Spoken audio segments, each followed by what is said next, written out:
My boyfriend said, I'm going on a self-discovery trip with my ex for 2 weeks. I said, sounds great. Then I moved out while he was gone and left a note. I discovered myself too. His frantic voicemail started before the trip was even over. Hello, everyone. My name is Elena Carter.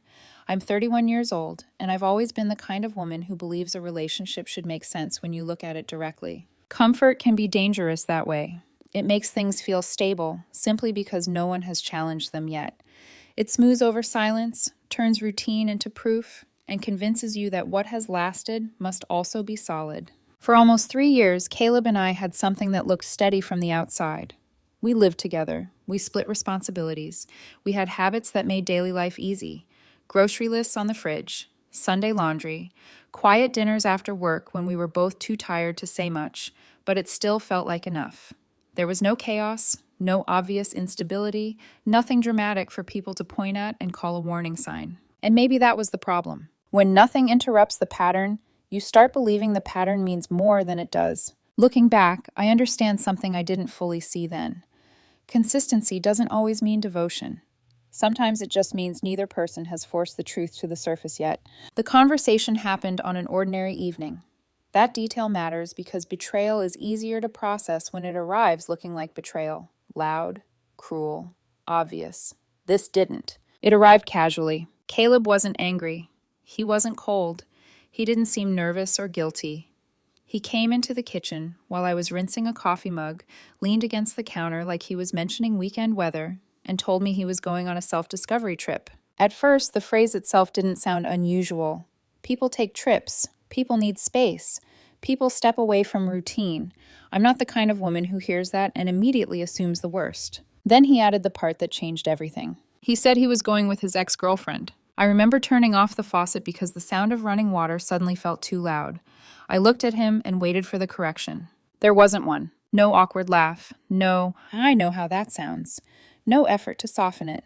He said it like a simple detail in a plan that was already settled. For a second, I honestly thought maybe I had missed something. So I asked very calmly, what exactly do you mean by that? He didn't seem offended by the question. If anything, he seemed mildly surprised I needed one. He said he needed space to figure things out. Said she understood a version of him that felt disconnected lately.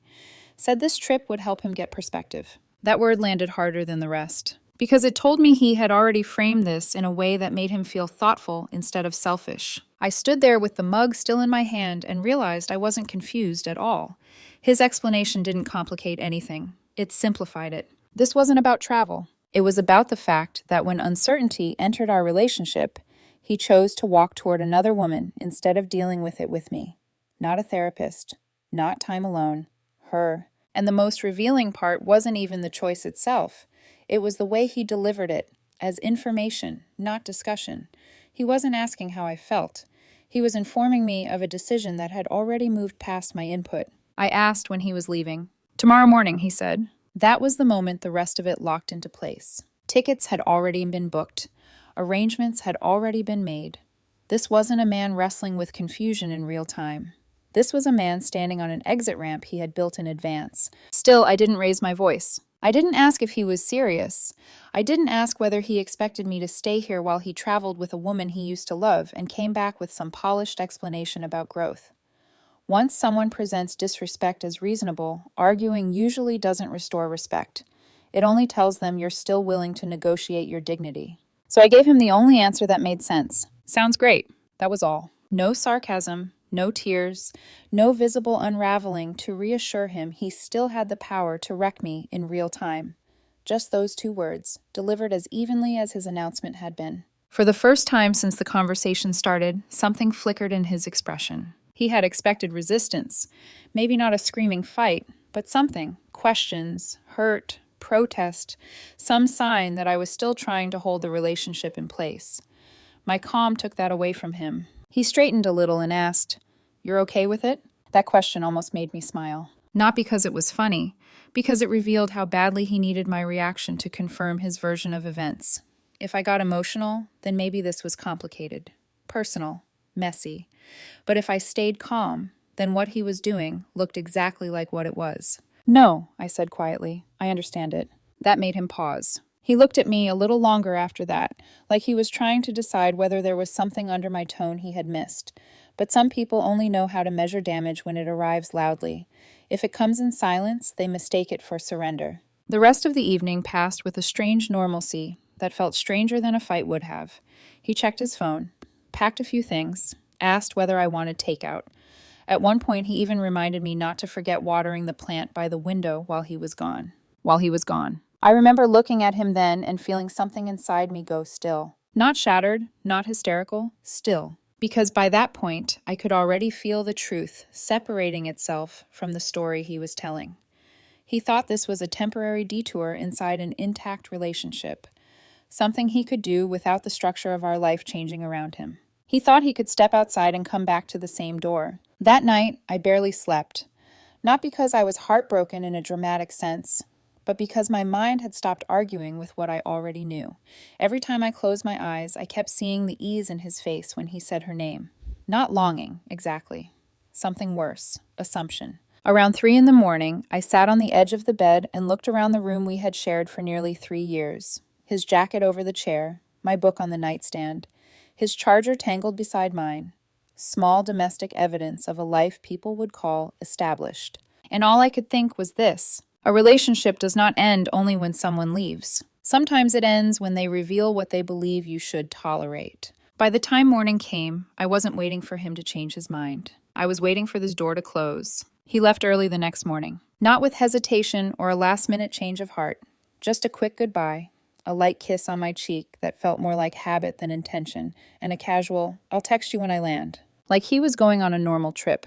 Like everything he was leaving behind would still be exactly where he left it. I stood by the door and watched him walk down the hallway without stopping him, without asking one last question, without giving him anything he could interpret as resistance. If someone can walk away from you that easily, your job isn't to make it harder for them. It's to make sure they understand what they're walking away from. The door clicked shut, and the silence that followed wasn't heavy or suffocating. It felt clean. For the first time in a long time, there was no confusion about where I stood in my own life. I didn't sit down. I didn't cry. I didn't pick up my phone to send something emotional I might regret later. I walked into the bedroom, opened in the closet, and started packing. Not in a rush, just methodically. My clothes first, then documents.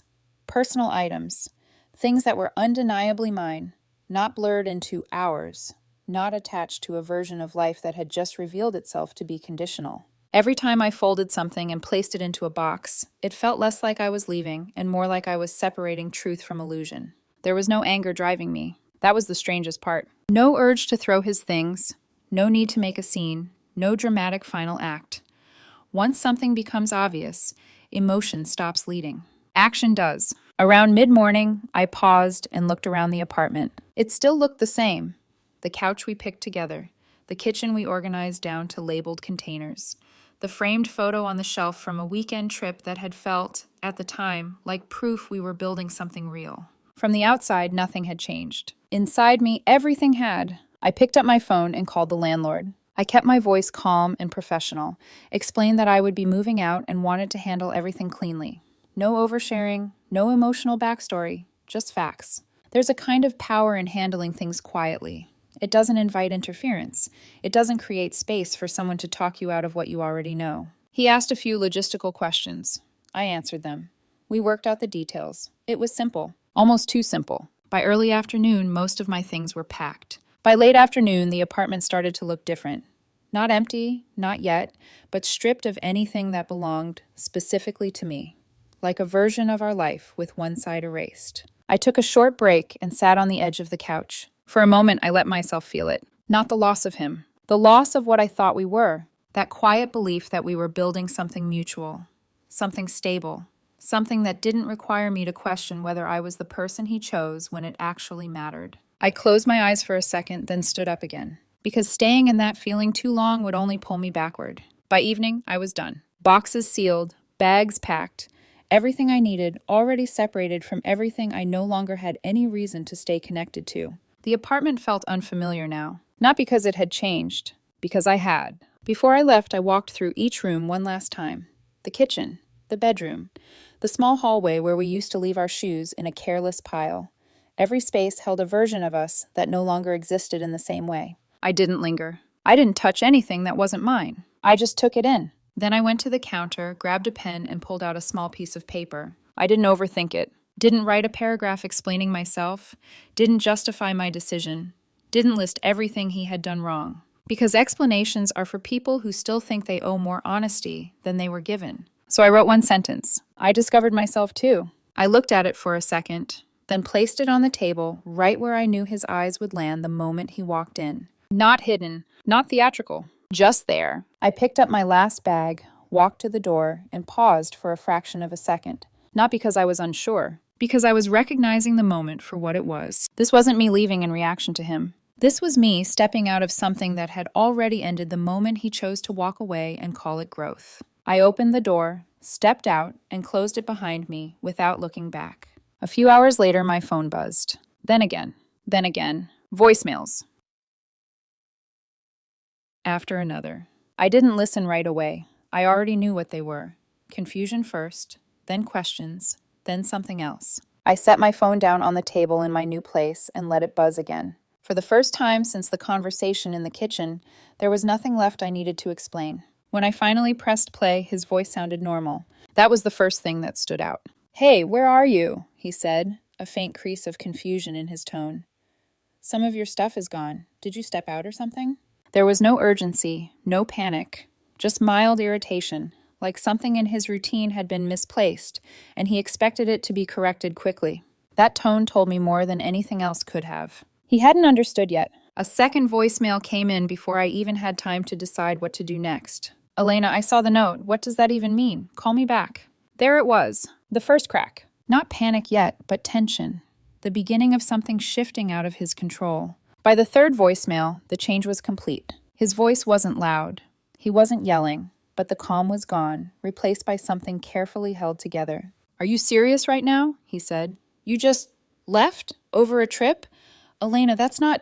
Just call me." I leaned back in my chair, phone still in my hand, and listened to the silence that followed his words. Over a trip. That's how he framed it. Because if it was just a trip, then I was overreacting. Emotional. Impulsive. Someone who made a drastic decision without thinking it through. But if it wasn't, then he had to face what he actually did. And he wasn't ready to do that yet. I didn't call him back. Not because I wanted to punish him, but because responding too early would turn this into a conversation. And conversations invite negotiation, clarifications, reframing, half apologies that slowly bend reality until what happened it doesn't look as obvious as it did at the start. I wasn't interested in any of that. Another voicemail came through, longer this time. "You're overreacting," he said, the edge in his voice sharper now. "It's 2 weeks, Elena. 2 weeks. I told you I needed space. This isn't some huge thing you need to..." He stopped himself, took a breath, then tried again, softer. "You should have talked to me before doing something like this." I let that sentence replay in my mind, because it revealed everything. He expected time. Time to leave. Time to figure things out. Time to come back and decide what everything meant after the fact. And in that time, I was supposed to stay exactly where he left me. A few minutes later, the voicemail stopped. Messages started. Short at first, then longer, then faster. "Where are you? Why are your things gone? Did you talk to the landlord? Elena, what are you doing?" Each message carried more urgency than the last. Then one came through that made me pause. "You didn't even wait for me to come back." I read it once, then again, because that sentence wasn't emotional. It was revealing. It told me exactly what he believed, that leaving didn't change anything permanently, that distance was something he controlled, that he could step away and still return to the same version of us, waiting exactly where he left it. I picked up my phone and replied with one sentence. "You didn't either." I sent it and set my phone down again. The response didn't come immediately. For the first time since the voicemail started, there was silence. Real silence. Not confusion, not irritation, something heavier. Because that sentence didn't argue. It didn't accuse. It just placed reality next to expectation and let him sit with it. Minutes passed, then 20, then almost an hour. No message, no call, just nothing. When my phone finally rang again, I looked at the screen. His name. I let it ring once, twice. Then I answered on the third. I held the phone to my ear, but I didn't say anything first. For a second, there was only breathing on the other end. "Elena, are you really gone?" His voice was quieter than before, less certain. "Yes," I said. "Just that." Another pause. "You actually moved out?" he asked again, like repeating it might change the answer. "Yes." There was a shift after that. The version of him that had been irritated and defensive was fading. In its place was something else. "Why would you do that over a trip?" he said finally. There it was again. The same attempt to shrink everything down into something manageable. "It wasn't the trip," I said. Silence. "It was the decision." On the other end, I heard him exhale slowly, not sharply, not in protest, in realization. For the first time since this started, he didn't interrupt. He didn't push back. He didn't try to redirect the conversation. Because somewhere in that sentence, something clicked. "You really saw it that way?" he asked, quieter now. "I didn't see it any way," I said. "You told me everything I needed to know." Another pause. Now he wasn't arguing anymore. He was trying to understand. "I just needed space," he said. But even as the words came out, they sounded weaker than before. "With her," I replied. I didn't raise my voice. I didn't need to. He didn't answer immediately. "I didn't think it would go this way," he said after a while. There it was. The most honest thing he had said since the beginning. Not an apology, not a justification, just an admission. Because this wasn't how he imagined it would unfold. In his version of the story, he left, figured things out, came back, and we talked. Maybe there was tension. Maybe there was a difficult conversation. But the foundation was still there. "I know," I said, and I meant it. Because people rarely expect consequences that match their actions exactly. They expect space between what they do and what it costs them. "You could have waited," he said, almost carefully now, not accusing, just reaching. "For what?" I asked. He hesitated. And in that hesitation, the answer revealed itself. For him, to decide, to come back, to explain, to choose. "I was going to come back and talk to you," he said finally. "That's exactly the problem." Another silence. "You're acting like I left you," he said, a slight edge returning. "I didn't break up with you." I let out a quiet breath. "No. You just stepped outside the relationship and expected it to stay the same while you figured out whether you still wanted to be in it." He didn't respond right away. "I wasn't trying to replace you," he said eventually. "I know." That answer surprised him. "Then why—" "Because you didn't think you had to choose," I said, cutting in just enough to stop him from building another explanation. That landed. Because that was the truth underneath everything else.